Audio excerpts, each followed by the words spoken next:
Ce texte composé de 5 articles se veut une réponse aux émeutes de l'été 2023 qui ont profondément marqué notre pays, explique l'ex-premier ministre en préambule. Amende et remboursement des dommages causés.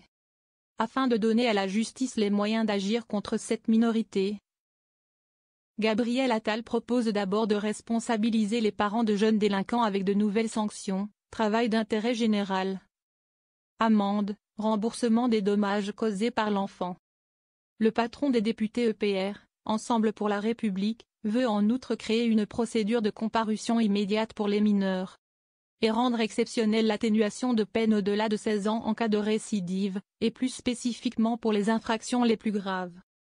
Le tribunal n'aurait donc plus à justifier d'écarter cette excuse de minorité, mais à motiver son application. Ces mesures avaient déjà été en partie annoncées par Elisabeth Borne en octobre 2023. Puis par Gabriel Attal, alors Premier ministre, lors de son discours de politique générale avant de remettre une pièce dans la machine lors d'un discours à Viry-Châtillon en avril dernier. Des mesures pour lutter contre les fraudes aux aides publiques.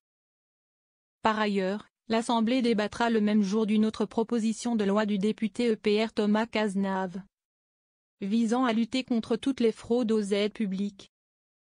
Ce texte propose notamment de permettre une suspension temporaire du versement des aides en cas de suspicion de fraude, et de faciliter le partage d'informations entre administrations, notamment les organismes de protection sociale.